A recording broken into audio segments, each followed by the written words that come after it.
Aroma truffle oil dan wine Prancis yang mahal memenuhi ruang makan utama rumah besar keluarga Baskara. Kristal berkilauan, perak mengilap, dan senyum palsu tersampir di setiap wajah. Ini adalah momen perayaan bukan karena ada hal penting, melainkan karena adik ipar Rina Baskara akhirnya membawa pulang pacar barunya yang digembar-gemborkan sebagai tangkapannya yang paling kaya raya, Elvan Darmawan. Anya Widianti duduk di antara suaminya, Satria, dan ibu mertua, Dewi Anggraini.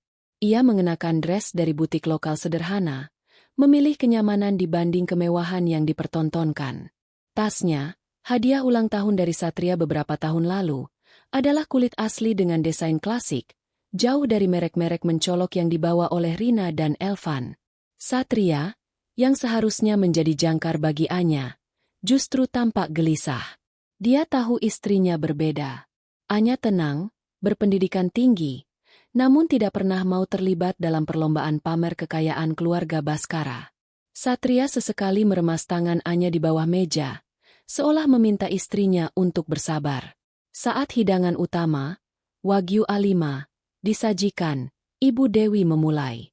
Jadi, Elvan, Rina bilang kamu baru saja kembali dari Paris? Bagaimana situasi bisnis impor fashion di sana? Elvan, pria muda dengan jam tangan mencolok seukuran piring kecil dan rambut yang ditata terlalu sempurna, tersenyum lebar. Senyum itu tidak mencapai matanya. Itu adalah senyum pamer. Oh, itu hanya selingan kecil, Tante. Sebenarnya, inti bisnis kami adalah logistik dan ekspor komoditas. Tapi ya, saat di Paris, Rina merengek ingin belanja. Saya tidak bisa menolak. Ia tertawa ringan, yang terdengar lebih seperti dengusan merendahkan. Rina terkikik manja, bersandar bangga pada lengan Elvan. Elvan membelikanku tas Hermes terbaru, MA, yang edisi terbatas. Satria, kamu harus lihat. Lebih bagus dari, lupakan saja. Matanya melirik sinis ke arah Anya. Elvan menangkap isyarat Rina dan menyambar bola itu dengan cepat. Matanya menyapu Anya dari kepala hingga ujung kaki, berhenti sejenak pada tas Anya yang sederhana. Ya ampun, Tante Anya, katanya, menggunakan panggilan yang terdengar formal namun mengejek. Saya lihat Tante selalu setia dengan tas itu. Brand lokal, ya? Bagus, bagus. Tapi kalau di Jakarta, kita harus hati-hati. Terlalu lokal sering dianggap, gimana ya? Kurang klasi? Jangan sampai klien atau rekanan bisnis menganggap kita tidak tahu perkembangan terbaru di dunia high fashion. Pernyataan itu mengambang di udara seperti asap beracun. Beberapa kerabat yang hadir, termasuk bibi dan paman, tertawa canggung, berusaha meredakan suasana. Namun Ibu Dewi justru terkekeh. Memang, Anya, kata Ibu Dewi, kadang-kadang kamu terlalu santai soal penampilan. Padahal Satria posisinya sudah tinggi di perusahaan. Kamu harus menyesuaikan diri. Wajah Satria memerah, tetapi dia hanya bergumam. MA, jangan begitu. Anya merasakan tenggorokannya tercekat. Bukan karena malu, melainkan karena amarah yang dingin. Ia bisa saja membalas. Ia bisa saja mengatakan bahwa tas yang ia kenakan adalah karya desainer lokal yang karyanya masuk museum di Eropa. Tetapi ia memilih diam. Elvan, merasa di atas angin, melanjutkan serangannya. Ia beralih ke topik keuangan. Kalian tahu, krisis global ini memang mengerikan. Tapi justru di saat-saat begini, yang punya modal cash besar bisa panen raya. Contohnya, saya baru saja membeli saham properti di pinggiran kota. Harganya murah, tapi potensi kenaikannya luar biasa. Jangan seperti orang-orang kampungan yang cuma menyimpan uang di deposito, takut risiko, padahal inflasi menggerogoti. Itu namanya kemiskinan mental. Kata-kata, kampungan, dan kemiskinan mental jelas diarahkan pada Anya, yang ia tahu punya gaya hidup sangat hemat. Tawa Rina meledak. Anya meletakkan garpunya perlahan. Suara denting porselen itu menarik perhatian semua orang. Untuk pertama kalinya, ia menatap langsung mata Elvan, tatapan yang begitu tenang, nyaris kosong, namun terasa mengancam. Menarik sekali, Elvan, kata Anya, Suaranya pelan tapi tegas. Berarti Anda berani mengambil risiko besar, ya? Itu bagus. Tapi, risiko besar memerlukan perhitungan yang sangat teliti. Elvan menyeringai. Tentu saja. Saya tidak main-main. Saya punya tim analis terbaik. Beda dengan orang-orang yang hanya mengandalkan kabar burung atau feeling. Ia menoleh ke Satria. Tolong beritahu istrimu, Satria. Jangan terlalu ikut campur dalam urusan yang tidak ia pahami. Saat itulah, Satria melakukan kesalahan fatal. Ia meremas tangan Anya lagi. Lebih kuat. Ia memaksakan senyum yang menyakitkan. Dengar, sayang, bisik Satria. Cukup keras agar didengar oleh mereka yang duduk di dekatnya. Sudahlah, jangan marah. Itu hanya candaan. Elvan kan memang begitu. Jangan ambil hati. Kata-kata itu, hanya candaan. Terasa seperti Satria menusuk Anya dari belakang dengan belati tumpul. Bukan ejekan Elvan yang paling menyakitkan malam itu, melainkan pengkhianatan lembut dari suaminya sendiri. Satria memilih kenyamanan sosial dan menjaga citra damai keluarganya daripada membela harga diri istrinya. Anya menarik tangannya dari genggaman Satria. Ia tersenyum tipis, senyum yang tidak membalas ejekan, melainkan menanggapi keputusan. Itu adalah senyum yang menyimpan janji. Tentu, Satria. Jawab Anya. Suaranya kini kembali normal. Aku tidak marah. Aku hanya sedang memikirkan hal lain. Dia mengambil kembali garpunya dan melanjutkan makan dengan anggun, seolah-olah tidak ada yang terjadi. Namun, di dalam kepalanya, roda rencana sudah mulai berputar. Elvan telah menyeberangi batas. Keluarga telah membiarkan. Satria telah mengkhianati. Malam itu, mereka semua tertawa terbahak-bahak dan merasa menang atas wanita kampungan yang tidak bisa membela diri. Tapi tidak ada yang melihat kilatan di mata Anya. Mereka hanya melihat istri yang patuh. Mereka tidak tahu bahwa di balik kesederhanaannya, Anya adalah seorang master strategi yang sangat berbahaya. Dia tidak akan membalas dengan kata-kata. Dia akan membalas dengan konsekuensi. Keesokan harinya, pagi menyambut dengan udara dingin yang menusuk tulang, tetapi bagi Anya, itu hanyalah penutup bagi api yang membakar di dalam dadanya. Setelah semua orang di rumah Baskara sibuk dengan rutinitas pagi mereka, Satria berangkat kerja dengan rasa bersalah yang disembunyikan. Dan ibu mertua memulai sesi yoga paginya. Anya masuk ke ruang kerjanya yang kecil di lantai atas. Ruangan itu tampak seperti perpustakaan sederhana, penuh buku dan jurnal, sama sekali tidak mencerminkan kantor seorang profesional elit. Anya menyalakan layar laptop hitamnya yang tertutup stiker-stiker non-merek. Begitu menyala, ia memasukkan kata sandi yang kompleks. Tampilan layar berubah dari antarmuka sederhana menjadi serangkaian desktop virtual yang dienkripsi berlapis-lapis. Jari-jarinya yang ramping menari di atas keyboard, mengetikkan beberapa perintah dan kode akses yang hanya diketahui oleh kalangan terbatas. Anya Widianti, istri yang dianggap terlalu lokal, dan hanya ibu rumah tangga oleh keluarga Baskara, sebenarnya adalah Anindita Paramarta, seorang konsultan due diligence dan penilai risiko strategis terkemuka di Asia Tenggara. Ia tidak bekerja untuk satu perusahaan, melainkan sebagai freelancer independen yang disewa oleh korporasi multinasional dan lembaga keuangan besar untuk menggali kebenaran di balik transaksi senyap bernilai puluhan juta dolar. Pekerjaan Anya adalah mengungkap apa yang tidak ingin diungkapkan oleh para elit. Kekayaannya, yang ia investasikan secara bijak dan tersembunyi, sebenarnya jauh melampaui seluruh kekayaan keluarga Baskara, bahkan mungkin Elvan sekalipun. Namun, ia memilih hidup sederhana, sebuah kebiasaan yang keliru diinterpretasikan oleh lingkungan high society sebagai kelemahan atau keterbatasan finansial. Target pertamanya, Elvan Darmawan. Anya membuka berkas digital dengan nama sandi, proyek emas palsu. Dalam hitungan menit, ia mengakses basis data keuangan rahasia, catatan registrasi perusahaan di luar negeri, dan laporan intelijen bisnis yang hanya bisa diperoleh dari sumber-sumbernya di Hong Kong dan Singapura. Logistik dan ekspor komoditas, gumam Anya, mengulang kebohongan Elvan. Seorang self-made man dalam 2 tahun? Mustil. Layar menunjukkan grafik kepemilikan saham yang rumit, rantai perusahaan cangkang di negara-negara surga pajak, dan nama-nama yang berulang. Anya tidak mencari tahu seberapa kaya Elvan, ia mencari tahu seberapa rapuh kekayaan itu. Analisisnya tajam. Perusahaan utama Elvan, Dharma Karya Prima, adalah sebuah kota kosong yang berfungsi sebagai penjamin utang untuk investasi Elvan di sektor properti yang terlalu berisiko, tepatnya di salah satu negara Afrika yang mengalami ketidakstabilan politik. Sebagian besar kekayaan yang dipamerkan Elvan sebenarnya adalah leverage maksimal dari pinjaman bank yang dijamin oleh nilai properti yang masih di atas kertas sebuah piramida finansial yang berdiri di atas pasir. Saham properti pinggiran kota? Bukan kemiskinan mental, Elvan. Itu namanya overleveraging yang sembrono.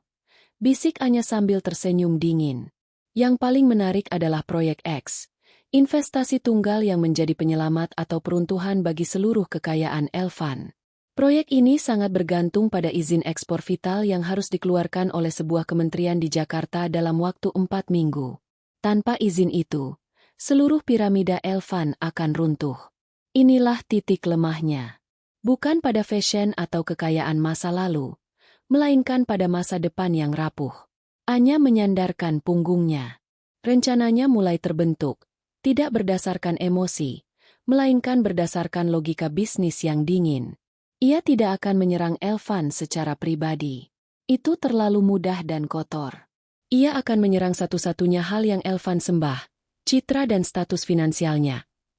Ia harus membuat Elvan gagal, tetapi kegagalan itu harus terlihat sebagai konsekuensi logis dari kesombongan Elvan sendiri, bukan karena campur tangan Anya. Langkah pertama, menghubungi sang informan. Anya membuka saluran komunikasi terenkripsi dan mengetik pesan singkat. Saya butuh informasi detail terkait izin ekspor KKJ profil direktur di sana.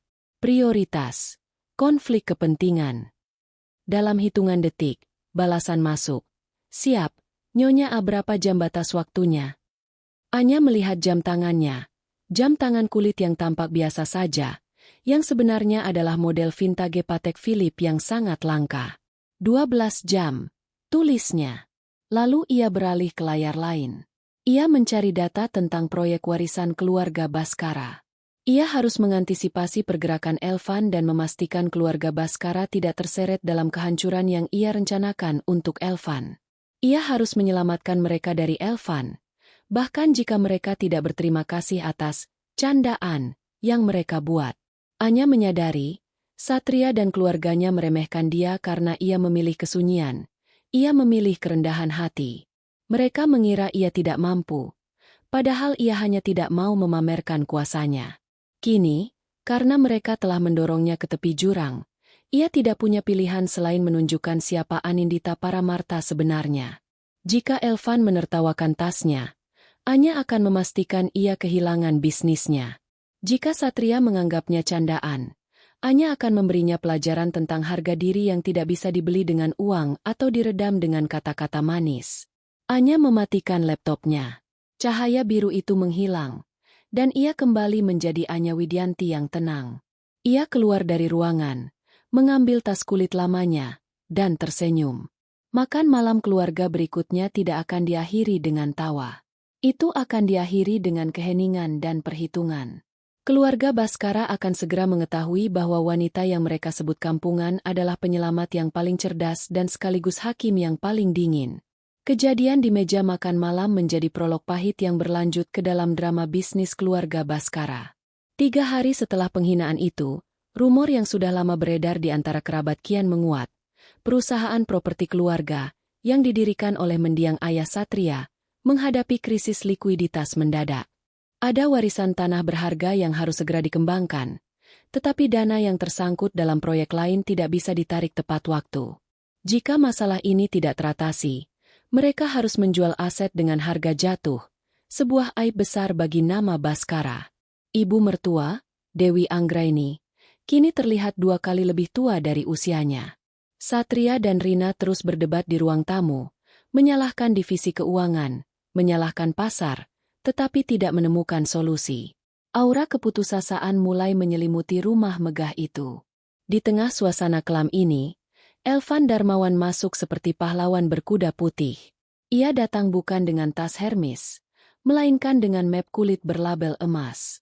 Tante Dewi, Rina sudah menjelaskan situasinya, kata Elvan dengan nada penuh simpati yang terasa palsu. Ia memposisikan dirinya sebagai menantu ideal yang kaya raya dan berkemampuan. Ini masalah klasik cash flow. Tidak perlu panik, apalagi menjual aset warisan. Itu tindakan konyol. Ibu Dewi Anggraini menatap Elvan penuh harap. Kamu punya ide, nak? Tentu saja. Bisnis saya tidak hanya tentang fashion atau impor, Tante. Inti kekuatan saya adalah networking dan modal cepat. Saya bisa menjadi investor penyelamat. Angel investor, kalau mau dibilang begitu. Elvan kemudian memaparkan rencananya dengan bahasa yang terdengar sangat meyakinkan bagi telinga awam terutama bagi mereka yang sedang panik. Dia akan menyuntikkan dana segera untuk menutupi kebutuhan likuiditas, mengambil alih manajemen proyek pembangunan tanah warisan itu, dan menjamin keuntungan besar dalam waktu singkat. Satria, yang seharusnya curiga, justru merasa lega. Bagus. Elvan, ini tawaran luar biasa. Kamu benar-benar membantu keluarga kami. Tentu. Satria. Kita keluarga, bukan? Elvan tersenyum, tetapi senyum itu tidak menunjukkan kehangatan. Itu menunjukkan kemenangan. Namun, di balik tawaran gemilangnya, tersimpan syarat-syarat yang tajam. Elvan menuntut persentase saham yang tinggi jauh lebih tinggi dari suntikan modalnya, dan yang paling krusial, ia meminta hak veto penuh atas penjualan atau pengembangan tanah warisan tersebut selama 3 tahun ke depan. Secara halus, ia meminta kontrol penuh atas aset paling berharga milik keluarga Baskara. Ini hanya untuk efisiensi manajemen. Tante, saya perlu memastikan proyek berjalan cepat tanpa intervensi emosional dari keluarga, jelas Elvan. Satria dan Rina setuju tanpa banyak pertanyaan. Bagi mereka, terhindar dari aib adalah prioritas. Ibu Dewi, terbius oleh janji keuntungan dan citra, kaya raya, Elvan, hanya bisa mengangguk pasrah. Anya, yang mengamati semua itu dari balik pintu ruang kerja yang sedikit terbuka, merasakan perutnya bergolak. Ini lebih buruk dari penghinaan di meja makan. Elvan tidak hanya mengejek suaminya, kini ia sedang merampok masa depan keluarga Satria dengan tipu muslihat finansial. Ia melihat bagaimana tatapan penuh hormat Ibu Dewi kepada Elvan, betapa bangganya Rina, dan betapa leganya Satria karena masalahnya terpecahkan tanpa perlu ia berjuang. Saat semua orang pergi, meninggalkan dokumen kesepakatan yang hampir final di atas meja, Anya menyelinap masuk. Ia membaca draft kontrak yang tebal itu. Mata Anya, yang terlatih menganalisis jebakan hukum dan finansial, langsung tertuju pada klausul tersembunyi. Hak veto Elvan bukan sekadar untuk efisiensi. Itu adalah alat untuk memblokir setiap langkah keluarga dan memaksa penjualan aset ke perusahaan cangkang milik Elvan dengan harga murah jika terjadi kegagalan, yang ia sendiri bisa ciptakan. Ini bukan investasi. Ini adalah pengambil alihan yang dimanipulasi. Anya kembali ke ruang kerjanya. Pikirannya beralih ke informasi yang ia dapatkan dari informan. Laporan tentang proyek X Elvan sudah mendarat. Ternyata, izin ekspor vital yang dibutuhkan Elvan terhambat bukan karena prosedur biasa, melainkan karena Direktur Kementerian terkait, Bapak Haryadi, memiliki konflik kepentingan dengan salah satu pesaing Elvan. Anya menyeringai. Elvan, kamu mencoba merampok keluarga Baskara di Jakarta, sementara seluruh kekayaanmu bergantung pada birokrasi yang rentan di Jakarta juga. Anya tidak akan menghentikan perjanjian keluarga itu secara langsung. Itu hanya akan membuatnya terlihat seperti istri cemburu yang menghalangi kebaikan keluarga. Ia harus membiarkan Elvan hampir mencapai puncak keangkuhannya di depan keluarga Baskara, baru kemudian menjatuhkannya, sehingga kejatuhan Elvan akan menyelamatkan keluarga Baskara dari kesepakatan buruknya. Ia mengambil ponselnya, yang terhubung ke jaringan aman. Ia mengirim pesan lagi kepada informannya, bukan meminta data keuangan, melainkan sesuatu yang jauh lebih strategis. Fokus pada konflik kepentingan Haryadi. Jangan libatkan namanya. Hanya fakta-fakta yang sah. Sebarkan secara halus ke beberapa media investigasi terpercaya yang terkenal dengan soft attack yang elegan. Tepat 10 hari dari sekarang. 10 hari. Itu adalah waktu yang dibutuhkan Elvan untuk mengatur penandatanganan kesepakatan dengan keluarga Baskara dan sekaligus waktu krusial bagi proyek X Elvan. Anya menutup matanya sejenak. Jika rencananya berhasil, kabar buruk tentang kredibilitas bisnis Elvan akan muncul tepat pada saat yang paling memalukan baginya di depan keluarga yang sangat ia idam-idamkan statusnya. Mereka akan melihat dengan mata kepala sendiri bahwa pria yang mengejek Anya, kampungan, adalah penipu yang nyaris menghancurkan warisan mereka. Dan yang paling membuat penasaran adalah, bagaimana Anya akan membuat soft Ata ini terlihat seperti kecelakaan, dan bukan perbuatan seorang istri yang hanya tahu deposito. Semua orang akan melihat Elvan jatuh, tetapi tidak ada yang tahu bahwa tangan seorang master strategis yang diremehkan telah menarik tali di balik layar. Waktu terasa berjalan lambat dan cepat dalam hitungan yang sama. Setelah percakapan telepon dengan Elvan yang bersemangat tentang kesepakatan keluarga yang hampir final, Satria menjadwalkan penandatanganan di rumah mereka 4 hari dari sekarang. 4 hari, itu adalah batas waktu krusial bagi Anya, dan juga bagi proyek ambisius Elvan yang bergantung pada izin ekspor. Anya menghabiskan sebagian besar waktunya di ruang kerja kecilnya, bukan untuk memasak atau mengatur rumah, melainkan untuk mengawasi pergerakan di pasar modal dan mengukur reaksi publik terhadap berita yang akan segera ia picu. Balas dendamnya harus sedingin dan seakurat pisau bedah. Ia tidak ingin kehancuran Elvan terlihat seperti drama pribadi, melainkan sebagai kegagalan analisis yang fatal, sebuah kejatuhan karena arogansi. Pada malam ketiga, jam menunjukkan pukul 2 dini hari, lampu di ruang kerja Anya masih menyala remang-remang. Ia sedang meninjau draft artikel yang akan tayang dalam hitungan jam. Bukan di media massa utama, melainkan di beberapa newsletter investasi independen dan blog investigasi bisnis yang dibaca oleh para analis serius. Judul artikel itu terdengar profesional dan tidak menyerang pribadi, namun sangat mematikan. Ancaman konflik kepentingan pada izin komoditas, potensi risiko keterlambatan regulasi dan dampaknya pada investor. Anya tidak menyebutkan nama Elvan Darmawan atau perusahaannya, Dharma Karya Prima, secara langsung. Namun, ia menyisipkan data detail tentang jenis komoditas, negara tujuan, dan besaran proyek yang persis sama dengan proyek X milik Elvan. Lebih jauh, ia menyajikan secara faktual informasi tentang hubungan bisnis terselubung antara Direktur Perizinan, Bapak Haryadi, dengan perusahaan kompetitor Elvan. Inti serangannya adalah, siapapun yang menginvestasikan dananya pada proyek X ini, harus siap menanggung kerugian besar karena izin yang dibutuhkan pasti akan tertunda atau bahkan dibatalkan akibat skandal konflik kepentingan ini. Anya memastikan bahwa artikel tersebut didukung oleh sumber-sumber yang kredibel. Ia menyalurkan informasi ini melalui 2 lapis informan sehingga jejak digitalnya menghilang di tengah lalu lintas data anonim. Saat fajar menyingsing, ia menekan tombol Enter. Ini bukanlah ledakan keras, melainkan gempa bumi senyap di dunia investasi. Beberapa jam kemudian, saat Anya sedang menikmati teh paginya, berpakaian santai seperti biasa, Satria tampak panik di depan tabletnya. "Astaga, Anya, kamu lihat berita pagi ini?" tanya Satria dengan wajah pucat. Anya mengangkat bahu, berpura-pura tidak tertarik. "Berita apa, Satria? Harga cabai naik lagi." "Bukan. Ini tentang kementerian, tentang perizinan ekspor komoditas yang besar itu. Ada rumor serius tentang konflik kepentingan yang akan memblokir izin. Semua analis mulai menjual saham perusahaan yang terlibat dengan sektor itu."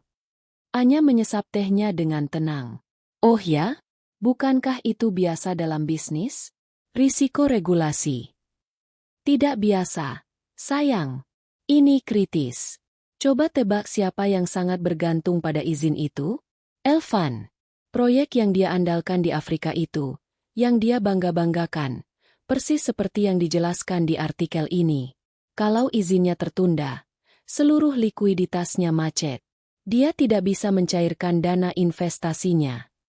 Satria tiba-tiba terdiam, matanya melebar. "Tunggu. Elvan bilang dia akan menggunakan dana dari proyek ini untuk menyuntikkan modal ke perusahaan kita." Rasa cemas Satria berubah menjadi ketakutan. Ia akhirnya menyadari bahwa angel investor yang ia banggakan sedang berada di ambang kesulitan serius. Elvan tidak kaya. Dia sedang berjudi dengan uang pinjaman yang akan segera ia gunakan untuk menguasai aset keluarga Baskara. Kita harus batalkan penandatanganan itu. Anya, kita harus batalkan. Seru Satria panik. Anya meletakkan cangkirnya perlahan. Kau benar, Satria. Sebaiknya kita batalkan. Tapi bagaimana cara kita membatalkannya tanpa membuat Elvan dan Rina marah? Elvan pasti tidak akan mengakui bahwa dia bermasalah. Dia terlalu sombong. Anya sengaja tidak langsung mengatakan, aku tahu dia bermasalah, karena aku yang memicu masalahnya. Ia harus membiarkan Satria mencapai kesimpulan itu sendiri, menjadikannya penyelamat yang kredibel. Aku akan bilang kita butuh penasihat hukum independen untuk meninjau klausul hak vetonya. Putus Satria, masih gelisah. Itu alasan yang masuk akal. Anya mengangguk setuju, sambil dalam hati menghitung waktu. Laporan soft attack yang ia luncurkan akan cukup menekan harga saham Elvan dan menciptakan ketidakpercayaan bank. Tetapi itu belum cukup untuk menjatuhkannya di depan keluarga. Pukulan telak terakhir harus terjadi di depan mereka semua. Anya melihat kalender di dapur. Besok adalah hari penandatanganan. Elvan akan datang dengan sikap paling angkuh, siap menerima persetujuan untuk menguasai aset keluarga Baskara. Satria, kata Anya, suaranya kembali melembut. Jangan batalkan. Undur saja. Undur hingga lusa. Tapi jangan bilang alasannya. Katakan saja ada revisi minor di dokumen. Kita perlu melihat bagaimana Elvan bereaksi. Apakah dia akan panik, atau tetap tenang dan percaya diri? Satria menatap Anya, bingung dengan strategi dingin istrinya. Namun, ada sesuatu dalam ketenangan Anya yang meyakinkannya. Ia akhirnya mengangguk. Di momen ini, Satria tidak tahu bahwa ia sedang berhadapan dengan master strategis yang telah menghancurkan banyak orang. Ia tidak tahu bahwa ia sedang menjadi bidak penting dalam permainan catur besar yang dirancang Anya. Saatnya telah tiba. Balas dendam itu tidak akan terasa panas, tetapi dingin, mahal, dan sangat profesional. 2 hari yang diminta Anya telah tiba. Ruang keluarga Baskara ditata ulang untuk sesi penandatanganan perjanjian yang sangat penting. Meja marmer besar diletakkan di tengah ruangan, dikelilingi oleh kursi-kursi kulit mewah. Suasana terasa tegang, tetapi bagi Rina dan Ibu Dewi, ini adalah hari kemenangan. Mereka akan mengamankan warisan keluarga, berkat koneksi Elvan. Elvan Darmawan tiba mengenakan setelan paling mahal, membawa senyum kemenangan yang kelewat batas. Ia tahu Satria telah mengundur waktu, tetapi ia menganggap itu hanya formalitas birokrasi Baskara yang lamban. Begitu masuk, ia langsung mencari keberadaan Anya, dan mendapati Anya duduk diam di sudut ruangan, di balik setumpuk buku, berpakaian sama sederhananya. Ah, Tante Anya, sapa Elvan dengan nada merendahkan. Semoga Tante sudah membaca koran pagi ini. Pasar sedang kacau. Untung saja saya bertindak cepat. Orang yang hanya tahu deposito memang tidak akan mengerti volatilitas begini. Anya hanya mengangkat wajahnya dari buku sebentar, memberikan senyum misterius, lalu kembali membaca. Sikap apatis Anya semakin membuat Elvan merasa di atas angin. Kita mulai saja, kata Ibu Dewi, mendesak. Satria tampak gelisah, sesekali melirik ke arah Anya. Ia masih bingung mengapa istrinya meminta penandatanganan ini dilanjutkan. Di meja itu sudah tersedia 3 salinan kontrak, pulpen mewah, dan siap untuk diresmikan. Saat Satria hendak mengambil pulpen, pintu ruangan terbuka. Masuklah seorang pria paruhbaya, rapi dan berwibawa, membawa tas dokumen. Ia adalah Bapak Heru, seorang pengacara bisnis yang dihormati di Jakarta, yang Satria panggil sebagai alasan untuk mengundur penandatanganan. Mohon maaf atas interupsi ini, kata Bapak Heru dengan sopan. Pak Satria meminta saya meninjau klausul hak veto ini sekali lagi. Hanya untuk memastikan semua berjalan lancar. Elvan mendengus. Untuk apa? Klausul itu standar. Satria, jangan membuang waktu. Saya harus segera kembali ke kantor. Saya sedang menangani masalah likuiditas yang mendesak. Anda tahu, efek dari berita regulasi kemarin. Justru karena masalah likuiditas Bapak yang mendesak itulah saya hadir, sahut Bapak Heru, melirik Elvan sekilas. Saya hanya ingin memastikan keluarga Baskara tidak terikat pada investor yang sedang rentan. Jika dana suntikan ini berasal dari sumber yang sedang diselidiki. Wajah Elvan langsung tegang. Apa maksud Anda diselidiki? Itu hanya rumor regulasi murahan. Tepat pada saat itu, ponsel Elvan berdering nyaring. Ia melihat nama penelepon, dan ekspresi sombongnya runtuh seketika, digantikan oleh kepanikan yang nyata. Ia permisi dan beranjak ke balkon, berbicara dengan suara rendah namun terdengar cemas. Inilah saat yang ditunggu Anya. Anya berdiri dari kursinya, menutup bukunya. Gerakannya tenang, menarik perhatian semua orang di ruangan itu. Ia berjalan ke meja, bukan ke arah suaminya, melainkan berdiri di samping Bapak Heru, di seberang Ibu Dewi dan Rina. Mohon maaf, Bu Dewi, Rina. Sebelum kita mendengarkan Elvan kembali, ada baiknya kita mendengarkan analisis yang lebih lengkap, kata Anya. Rina tertawa sumbang. Analisis? Anya, kau ingin menganalisis kontrak bisnis? Kau mau membandingkan dengan harga sayuran di pasar mana? Anya menatap lurus Rina, tetapi tidak ada kemarahan. Hanya otoritas. Saya bukan menganalisis kontrak, Rina. Saya menganalisis risiko yang Anda semua akan hadapi, dan risiko itu bernama Elvan Darmawan. Satria menatap Anya dengan bingung dan sedikit ketakutan. Ibu Dewi tampak marah. Anya, jaga bicaramu. Anya tidak gentar. Ia menoleh ke Bapak Heru. Bapak Heru, Bapak hanya melihat risiko hukum dari klausul hak veto. Saya akan menunjukkan risiko finansial dari sumber dana Elvan. Dengan gerakan yang cepat, Anya mengambil laptop tipis dari tasnya yang diremehkan Elvan. Ia menyambungkannya ke layar televisi besar di ruangan itu. Layar kini menampilkan grafik-grafik yang rumit, laporan analisis mendalam, dan yang paling mengejutkan bagi keluarga Baskara, screenshot dari newsletter investasi independen yang ramai dibicarakan Satria 2 hari lalu. Perkenalkan, Bapak Heru dan keluarga Baskara, kata Anya. Suaranya kini terdengar seperti seorang CEO. Saya bukan hanya Anya Widianti. Dalam kapasitas profesional, saya dikenal sebagai Anindita Paramarta, konsultan risiko yang disewa untuk menyelamatkan aset klien dari situasi finansial berisiko tinggi. Pengakuan itu membuat Ibu Dewi ternganga. Rina tampak kaget, sementara Satria menyadari semua teka-teki tentang istrinya. Anya menunjuk ke layar. 2 hari lalu, saya menginisiasi sebuah analisis risiko yang menyasar perusahaan-perusahaan yang bergantung pada perizinan ekspor yang rentan. Artikel itu benar. Izin vital yang dibutuhkan oleh Elvan untuk proyek X-nya sudah pasti tertunda, karena adanya konflik kepentingan yang saya ungkapkan secara anonim. Hari ini, setelah artikel ini beredar, bank-bank besar sudah mulai menarik jaminan untuk pinjaman Elvan. Ia mengklik, dan muncul laporan penilaian cepat yang menunjukkan nilai bersih Elvan telah merosot drastis dalam 48 jam terakhir. Bahkan sekarang, mungkin Elvan sedang menerima kabar bahwa leverage propertinya telah jatuh. Dana yang dijanjikan untuk menyuntik perusahaan Baskara tidak ada.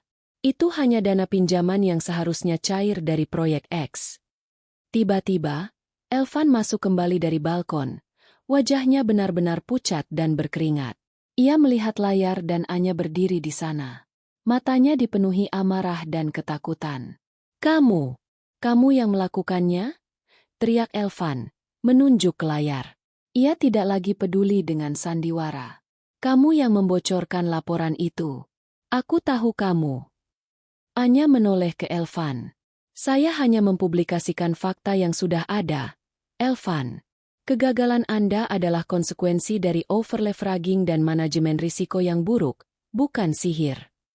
Berhentilah bicara omong kosong, dasar wanita kampungan. Bentak Elvan, kehilangan kendali. Anya membiarkan kata, kampungan, itu menggantung. Sebuah pembalasan yang sempurna. Ia menoleh ke Ibu Dewi. Lihatlah. Inilah orang yang akan Anda berikan kendali penuh atas aset keluarga. Orang yang dalam tekanan finansial sekecil ini langsung menunjukkan watak aslinya. Ibu Dewi Anggraini, Rina, dan Satria terpaku. Mereka melihat bukan hanya kejatuhan finansial Elvan, tetapi juga kejatuhan mentalnya. Mereka menyadari bahwa wanita yang mereka remehkan telah menyelamatkan mereka dari seorang penipu ulung, hanya karena ia memilih untuk mendiamkan penghinaan dan menggantinya dengan perhitungan yang mematikan. Anya tersenyum tipis, senyum yang menunjukkan kemenangan total. Ia telah menciptakan akibat yang membuat mereka semua merasakannya. Udara di ruang keluarga yang semula dipenuhi aroma kemenangan dan kesombongan kini terasa dingin, berat, dan memalukan. Keheningan itu sangat memekakan telinga. Elvan Darmawan berdiri terpaku, mulutnya terbuka sedikit, menatap layar yang menunjukkan kehancuran bisnisnya sendiri, lalu menatap Anya Widianti, wanita yang baru saja ia labeli kampungan. Amarahnya memudar, digantikan oleh kesadaran yang mengerikan. Dia telah memprovokasi musuh yang tidak terlihat, musuh yang memiliki kekuatan untuk menghancurkan. Ibu Dewi Anggraini adalah yang pertama bereaksi. Ia tidak berteriak atau menangis. Ia hanya menjatuhkan diri ke kursi dengan suara terantuk. Ekspresinya adalah campuran antara syok, aib, dan kengerian. Kengerian karena ia hampir menyerahkan aset berharga keluarganya kepada serigala berbulu domba. Ia memandang Anya, bukan lagi sebagai menantu yang kurang klasi, melainkan sebagai penyelamat yang menakutkan. Rina, adik ipar yang sangat membanggakan Elvan, langsung histeris. Ia tidak terima kehormatan dan tangkapannya, yang paling hebat runtuh begitu saja. Kamu bohong, Anya. Elvan tidak mungkin bangkrut. Ini pasti konspirasi. Kamu cemburu karena Elvan lebih sukses daripada suamimu. Teriaknya sambil menatap layar dengan mata penuh penolakan. Anya tidak terpancing.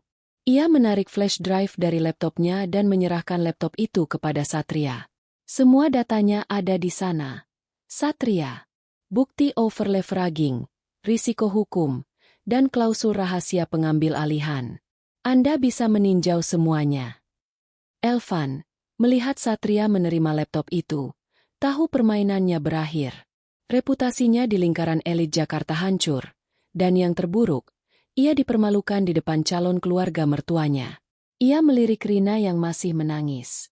Tanpa mengucapkan sepatah kata pun, Elvan mengambil tas kerjanya dan bergegas keluar. Ia meninggalkan Rina, Ibu Dewi, dan seluruh mimpi status sosialnya di belakang. Kepergian Elvan adalah titik balik. Perhatian kini tertuju sepenuhnya pada Anya. Bapak Heru, pengacara bisnis itu, memecah keheningan. Nyonya Anya, Anda telah menyelamatkan keluarga ini dari kerugian yang sangat besar. Bukan hanya likuiditas, tetapi juga kontrol atas warisan.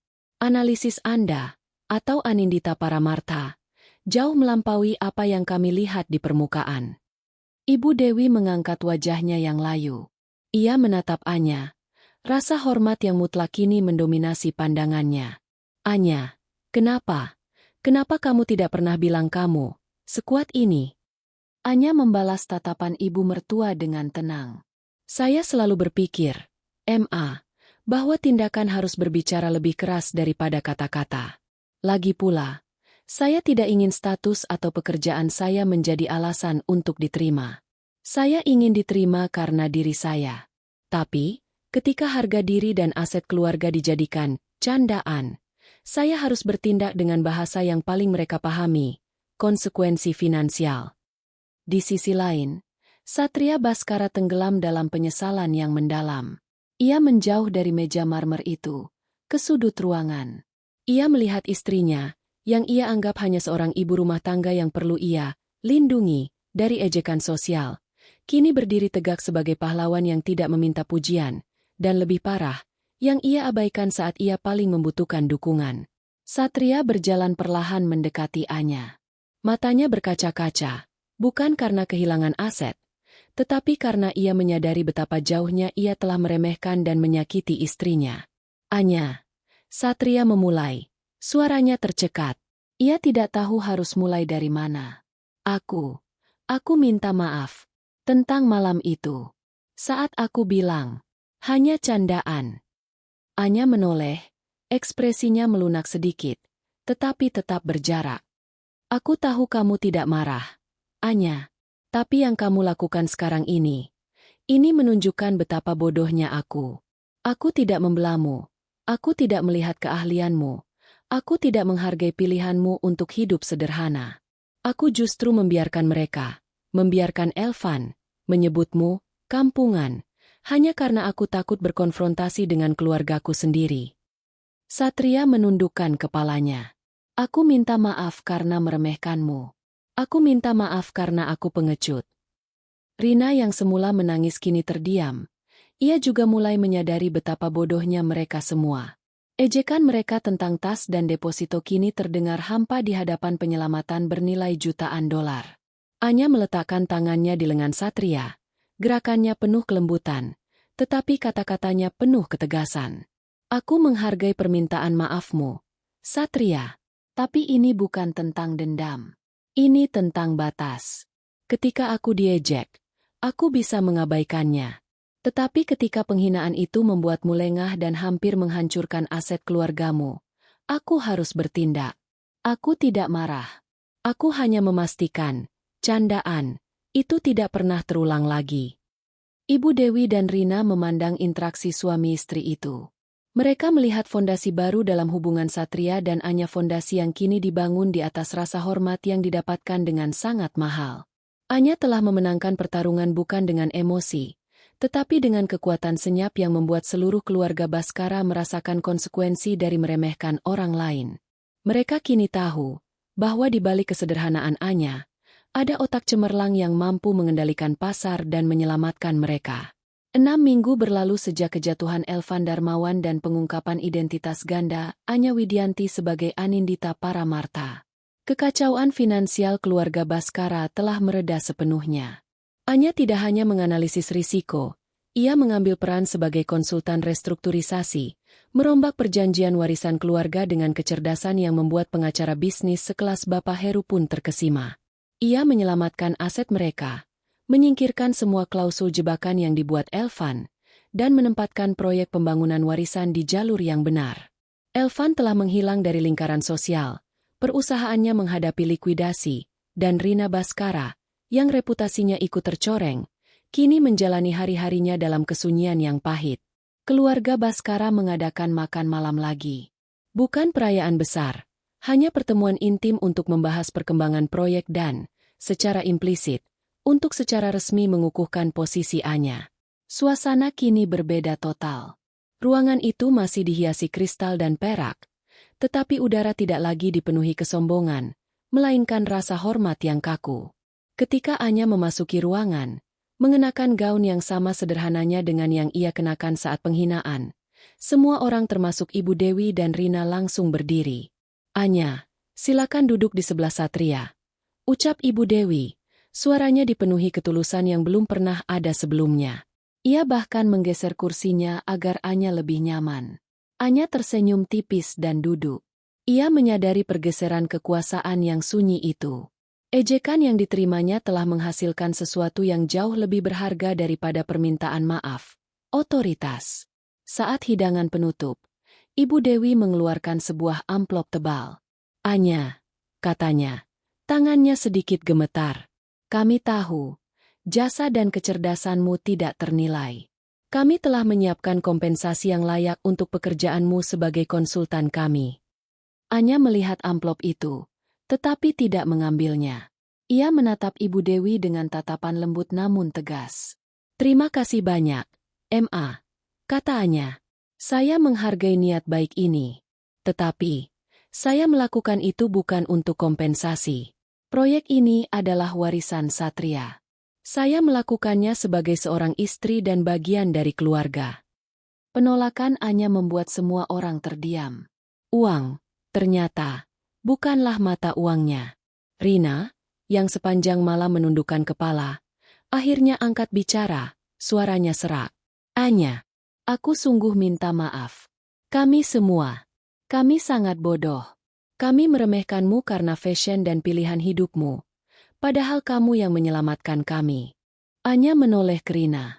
Permintaan maaf diterima. Rina, kuharap ini menjadi pelajaran berharga, bahwa penampilan luar seringkali menipu. Dan kekayaan sejati tidak selalu bersuara paling keras. Kemudian, ia menoleh kepada Satria. Inilah ending yang paling penting bagi Anya. Satria, kata Anya. Matanya menatap suaminya penuh makna. Aku tidak marah. Sama sekali tidak. Marah hanya akan membuang energi. Aku hanya memastikan. Memastikan apa, sayang? Tanya Satria. Suaranya penuh kesadaran dan kekaguman. Ia kini melihat istrinya sebagai rekan sejajar, bukan sebagai subjek yang perlu dilindungi. Anya menyandarkan punggungnya, membiarkan keanggunan alaminya terpancar. Aku memastikan bahwa harga diriku tidak akan pernah lagi dijadikan bahan candaan di meja makan ini. Aku juga memastikan bahwa di masa depan, ketika kamu dihadapkan pada pilihan antara membela kebenaran dan menjaga kedamaian semu keluarga, kamu akan memilih kebenaran. Kamu adalah suamiku, dan aku butuh pasanganku untuk menjadi pelindung yang tangguh, bukan peredam konflik yang pasif. Anya telah memberikan Satria pelajaran yang lebih dalam daripada yang bisa diberikan oleh konseling pernikahan manapun. Ia telah menunjukkan padanya dampak dari kelemahan karakternya. Satria mengambil tangan Anya, menciumnya dengan rasa hormat yang baru ditemukan. Kamu benar. Aku telah belajar. Aku bangga padamu, Anindita Paramarta. Ia menggunakan nama profesional istrinya di depan semua orang. Sebuah pengakuan publik atas kekuatan Anya. Anya kemudian mengambil kembali amplop dari Ibu Dewi. Ia membuka amplop itu, mengeluarkan isinya selembar cek besar. Saya tidak akan menerima ini sebagai kompensasi, kata Anya. Ia merobek cek itu menjadi dua, membuat Rina dan Ibu Dewi terkejut. Namun, ia mengambil buku catatan kecil dari tas tangannya. Sebagai gantinya, lanjut Anya, saya meminta satu hal. Warisan ini adalah milik Satria. Saya telah memastikan proyeknya berjalan lancar. Tapi, saya ingin keluarga Baskara menyisihkan 10% dari keuntungan proyek ini bukan untuk amal atau donasi, tetapi untuk mendirikan yayasan mikrokredit nirlaba bagi para wirausahawan perempuan dari desa-desa di mana high society menganggap mereka kampungan. Anya menatap lurus kepada Ibu Dewi dan Rina. Ini adalah cara saya memastikan bahwa kami, keluarga Baskara, tidak akan pernah lagi meremehkan potensi yang datang dari tempat yang sederhana. Itu adalah kemenangan telak. Sebuah pengembalian yang elegan dan bernilai moral tinggi. Anya tidak hanya menghancurkan Elvan, ia mereformasi etika dan moral keluarga Baskara. Malam itu, saat makan malam berakhir, Satria dan Anya berjalan menuju kamar mereka. Satria memeluk Anya. Rasa hormat yang ia rasakan jauh melampaui cinta biasa. Jadi, apa langkah selanjutnya, Nyonya Paramarta? Bisik Satria. Anya hanya tersenyum. Senyum yang menyimpan rahasia dan rencana yang tak terhingga. Langkah selanjutnya, Satria, kita kembali tidur dengan tenang. Dunia bisnis akan selalu ada, tetapi sekarang, aku sudah memastikan, baik di dalam maupun di luar rumah ini, bahwa kita tidak akan pernah lagi diremehkan. Ia adalah seorang wanita yang, ketika dihina, tidak marah, tetapi membalasnya dengan konsekuensi yang menyelamatkan dan mengubah seluruh keluarganya.